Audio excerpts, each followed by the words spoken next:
হাতে সময় কম আছে, কিন্তু তার মধ্যে নর্থ গোয়া ঘুরে দেখতে চান, আর সঙ্গে গোয়ার উইকেন্ড ভাইবও পেতে চান, তাহলে চলুন আমার সঙ্গে একদিনে ঝটপট ঘুরে দেখি নর্থ গোয়ার বেস্ট কিছু স্পট। সঙ্গে থাকবে উইকেন্ডে বাগা বিচের বিচ পার্টির ঝলক।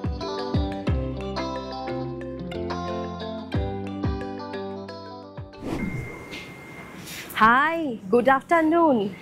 সাউথ গোয়াতে দুটো দিন দারুণ কাটলো। আজ আমরা চলে যাব নর্থ গোয়ায়। দেখা যাক সেখানে গিয়ে কি দেখতে পাই। চলুন।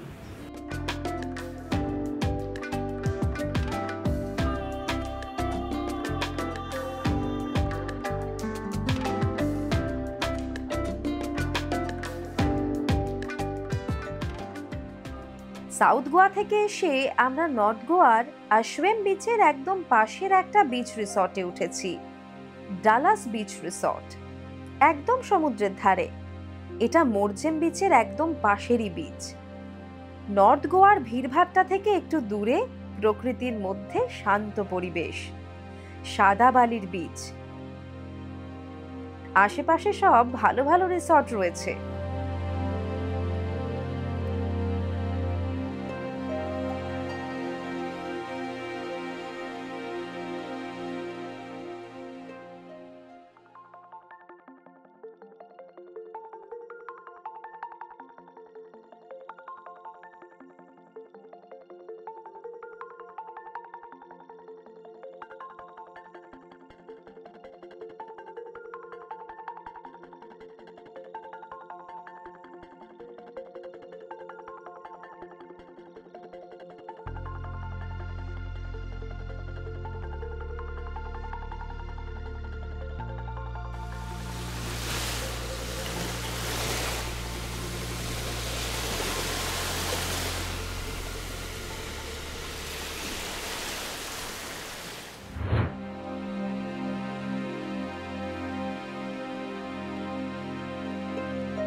সকালবেলা ঘুম থেকে উঠে অনেকটা সময় সি বিচে কাটালাম। যদিও সকাল সকাল অনেকেই এসেছেন সি বিচে সময় কাটাতে, তাই রীতিমতো ভিড় হয়ে গিয়েছিল। সমুদ্রের কাছে এলে মনটা যেন কেমন একটা উদাস হয়ে যায়। হয়তো এখন সত্যিই কোনো মন খারাপের কারণ নেই, পুরনো মন খারাপগুলো একে একে এসে মনকে নাড়িয়ে দিয়ে যায়। দুঃখ বিলাস বলতে পারেন, কিন্তু এমনই হয় সমুদ্রের কাছে এলে, কি জানি কেন।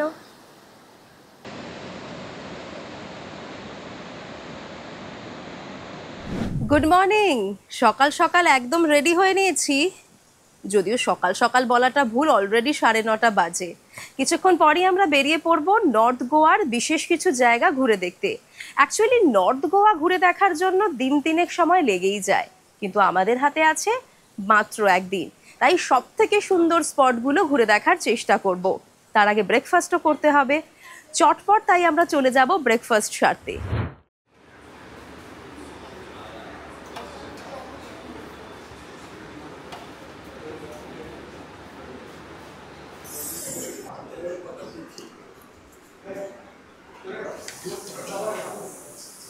এখানে ব্রেকফাস্টের অপশন হয়তো একটু কম, কিন্তু যে খাবারগুলো রয়েছে স্বাদ কিন্তু খুব ভালো। যেমন দেখুন, এই সসেজটা খুব সুন্দর করে ছোট ছোট করে কেটে ফ্রাই করা হয়েছে, ভালো লাগছে।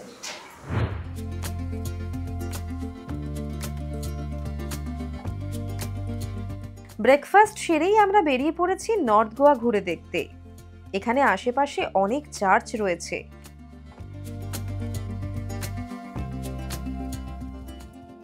এটা সিওলিমের সেন্ট অ্যান্থনিস চার্চ, বিশাল বড় চার্চ। যদিও বাইরে থেকে দেখেই মন ভরাতে হলো, কারণ চার্চ কিন্তু এখন বন্ধ। আপনারা সময় পেলে অবশ্যই চার্চটা ভেতর থেকে ভালো করে ঘুরে দেখবেন।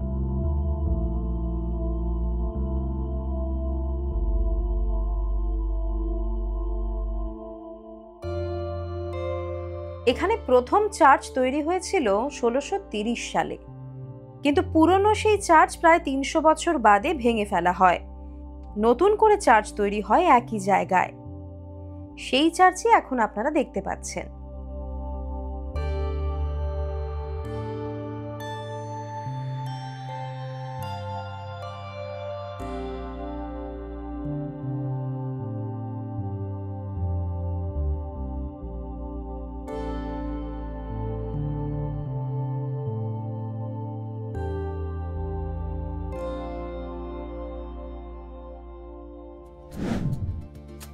এখন কিন্তু গোয়ার ওয়েদার ভীষণ ভালো।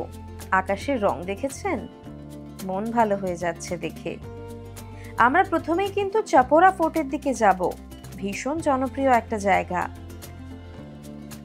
জিপিএসে দেখাচ্ছে আর মিনিট 10 লাগবে পৌঁছতে।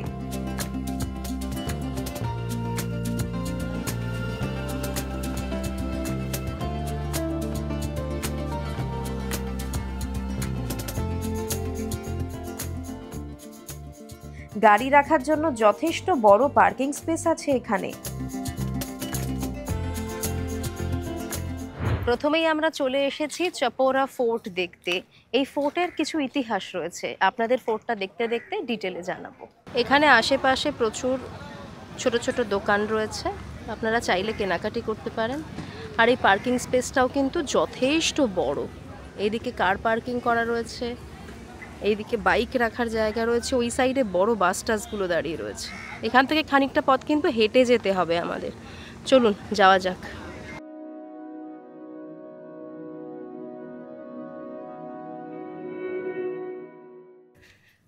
প্রচণ্ড গরম, তার মধ্যে একটার পর একটা সিঁড়ি।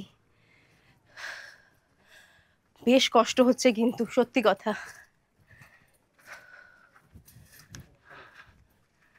উপরে উঠলে একটু হাওয়া পাওয়া যাবে হয়তো। চলুন যাই।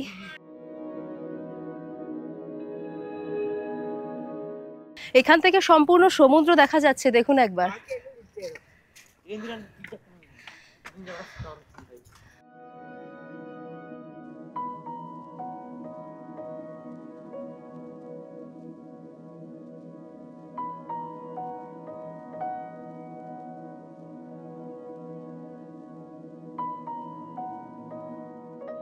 এখানেই দিল চাহতা হ্যায় মুভি শুটিং হয়েছিল।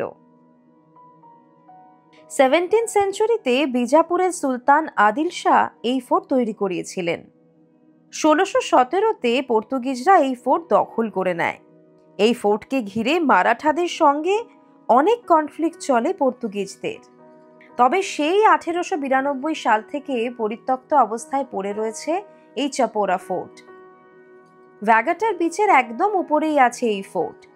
ওই যে দেখুন, ওটা কিন্তু ভ্যাগাটার বিচ।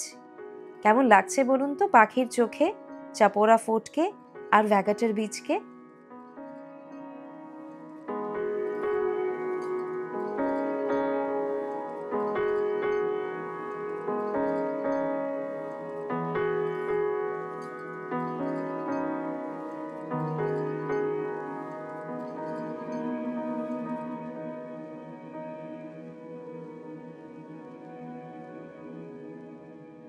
ভালো গরম আছে কিন্তু। সঙ্গে অবশ্যই জল রাখবেন এখানে ওঠার সময়, অনেকগুলো সিঁড়ি।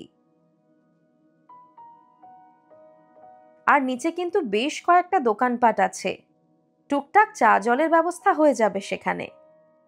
পাখির চোখে তো দেখলেন, চলুন এবার সামনে থেকে ভ্যাগাটার বিচটা দেখে আসি।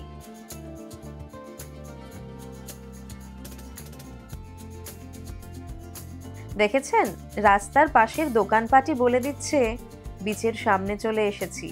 একের পর এক দোকান।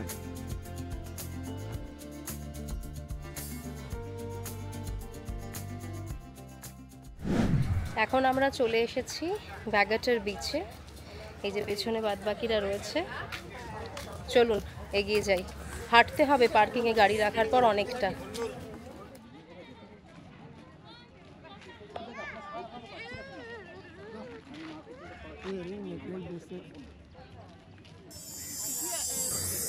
একটা কনফিউশন হলো, এখন আমরা যে জায়গাটায় চলে এসেছি এটা একটা ফটোগ্রাফি জোন, মানে ওপর থেকে সমুদ্র দেখা যায়। ফোর্টের ওপর থেকেও দেখা যাচ্ছিল, এখানে আসার কোনো কারণই ছিল না, কিন্তু ওনারা এদিকে পাঠিয়ে দিলেন। ভালো জায়গা, আপনাদের একবার দেখিয়ে নিই, তারপর বিচের দিকে যাব।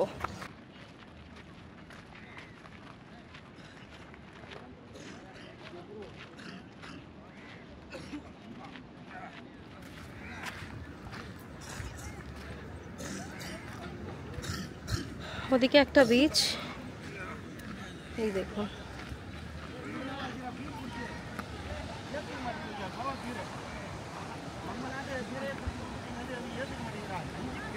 ছবি তোলার জন্য লোকজন এদিকে আসছেন।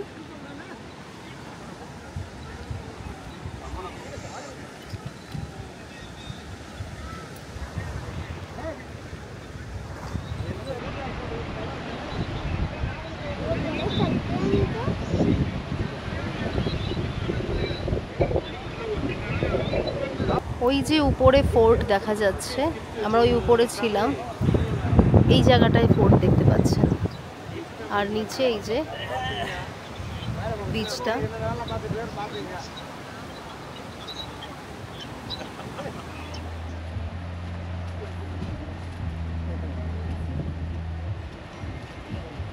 এই বিচটাও কিন্তু খুবই সুন্দর, উপর থেকে যেরকম দেখা যাচ্ছে পাহাড় বিচ একসঙ্গে। প্রত্যেকটা বিচই খানিকটা হাফ মুন টাইপের।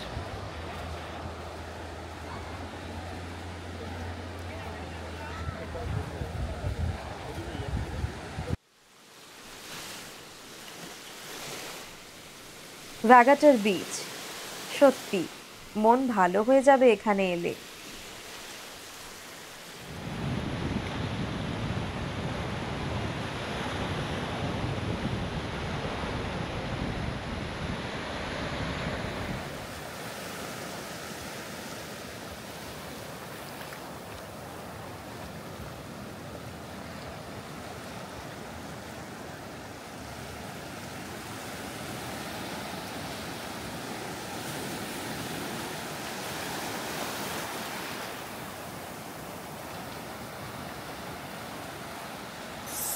বিচটা নো ডাউট খুব সুন্দর, ভীষণ ভালো লাগছে।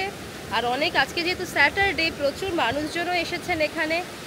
তবে আমি ভেবেছিলাম এখানে এসে আজকে লাঞ্চটা সারবো, সেটা মনে হয় পসিবল হবে না। এই যে আমার পিছনে দেখুন, আমার খুব একটা পছন্দ হলো না খাবার দাবার জায়গাগুলো, রেস্টুরেন্টগুলো পছন্দ হলো না। হয়তো সিজনের সময় ঠিকঠাক থাকবে, তবে এখন যেরকম কন্ডিশনে রয়েছে আমার ভালো লাগছে না।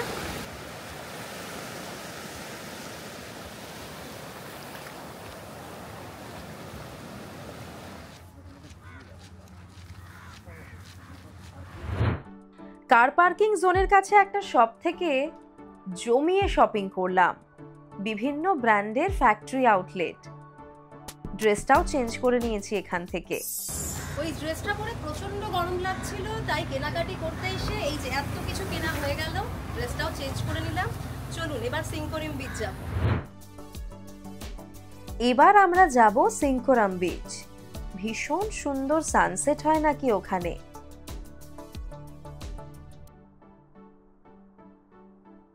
এটা কালাঙ্গুট, নর্থ গোয়ার প্রাণকেন্দ্র বলতে পারেন। সব থেকে বেশি ভিড় হয় এখানে। এবার ইচ্ছে করেই কালাঙ্গুট বিচটা অ্যাভয়েড করছি, খুব একটা ভিড়ভাট্টায় যেতে ইচ্ছে করছে না।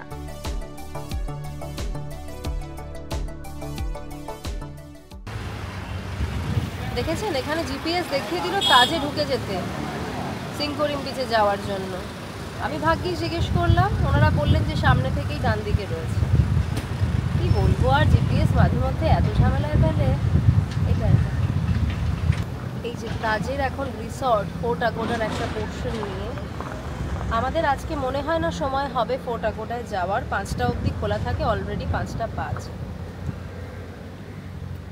5টার মধ্যে বন্ধ হয়ে যায়, তো আমরা দেরি করে ফেলেছি, যেতে পারবো না। আপনারা চাইলে কিন্তু এখানে সিংকরিম বিচের কাছে এসে ফোর্ট আগোডাটা দেখে নিতে পারেন।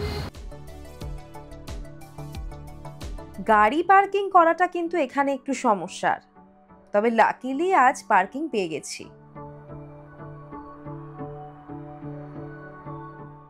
এখানে লোয়ার ফোর্ট আগোডা দেখাচ্ছে এই সাইডে, কিন্তু এখন তো এগুলো সবটাই তাজের প্রপার্টি। দেখুন দেখুন, দারুণ জায়গা।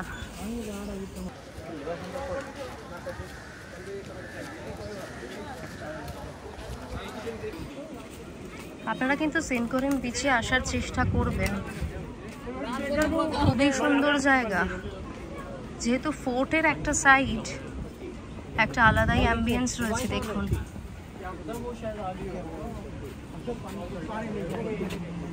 দেখেছেন ফোর্টের একটা পোর্শন ওদিকে।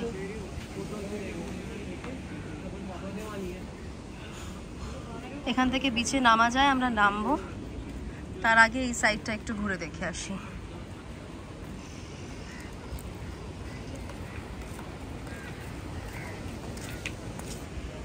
সূর্যটা এমন একটা জায়গায় কোনো কালারই ঠিক করে বোঝা যাচ্ছে না, তার জন্য চলুন এই সাইডটা দেখে আসি।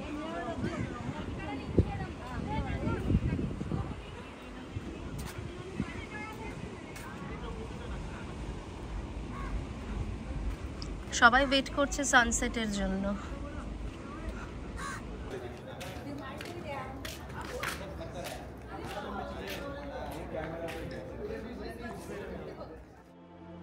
আহা, কি দুর্দান্ত জায়গা!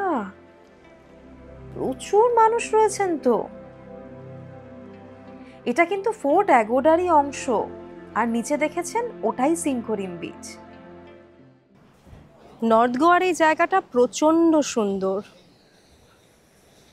পুরো দেখুন, অর্ধচন্দ্রাকৃতি বিচ, একদিকে এই ফোর্ট, অসম্ভব সুন্দর, অসাধারণ।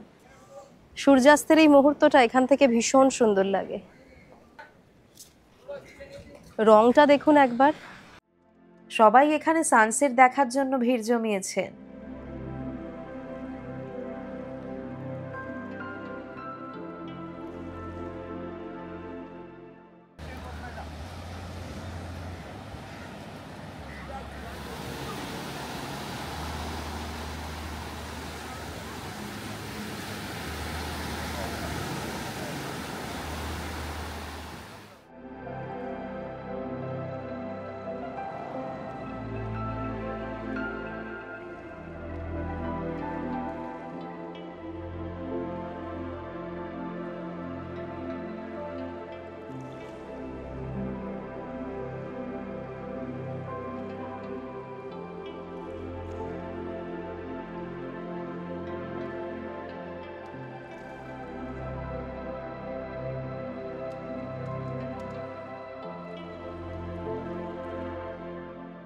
দুর্দান্ত একটা সানসেট দেখলাম।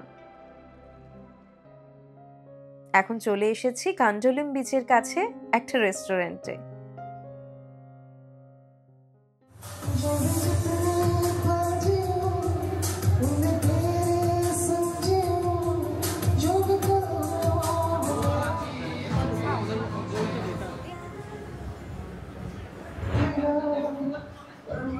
এখন ক্যান্ডোলিম বিচের কাছে আজুরাতে চলে এসেছি লাঞ্চ সারতে। আমি লাঞ্চ বলছি ঠিকই, এখন বাজে 7:30, মানে ডিনারই বলতে পারেন। খাওয়া দাওয়া সেরে একটু কালাঙ্গুট বিচে যাওয়ার ইচ্ছে আছে। আজকে স্যাটারডে, দেখি এখন সেখানে কি চলছে।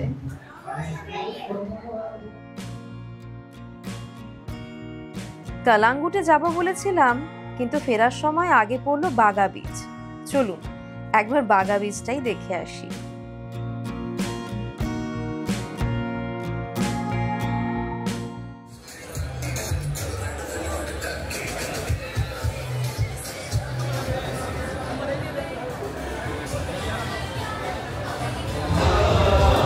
আমরা ভেবেছিলাম হোটেলে ফিরে যাবো বা কালাঙ্গুট বিচে যাবো, হঠাৎ করে বাগায় চলে এলাম। দেখুন একবার অবস্থা। এখানকার ক্রাউড দেখার পর আর নামার সাহস হলো না আমার। বিচ রোডের হাল দেখে বুঝতেই পারলাম সি বিচে এখন কি চলছে। তাই বিচে যাওয়ার ইচ্ছেটা সেখানেই ত্যাগ করতে হলো। তবে যারা হই হুল্লোড় পছন্দ করেন তারা কিন্তু ট্রাই করে দেখতে পারেন। আমি একটাই কথা বলবো, সাবধানে, যেটাই করবেন সাবধানে, ভীষণ কেয়ারফুল থাকবেন কিন্তু। আমরা ভেবেছিলাম যে একটু বাগা বিচটা ঘুরে যাই কালাঙ্গুটে যাওয়ার আগে, কিন্তু আজকে যে স্যাটারডে নাইট মনেই ছিল না, যা ভিড়, যা দেখেই ভয় লেগে গেল। এখন আমরা হোটেলে ফিরে যাচ্ছি। আপনাদের একটু ঝলক দেখিয়ে দিলাম স্যাটারডে নাইটে কি অবস্থা হয় বাগা বিচের। মানে পা ফেলার জায়গা নেই। থাইল্যান্ড যাওয়ার দরকার কি, থাইল্যান্ডে যা যা পাওয়া যায় এখানে সব কিছু পাওয়া যায়, এটুকু তো আমাদের ফিল হলো। কাল সকালে ফ্লাইট রয়েছে, আমরা এখন হোটেলেই ফিরবো।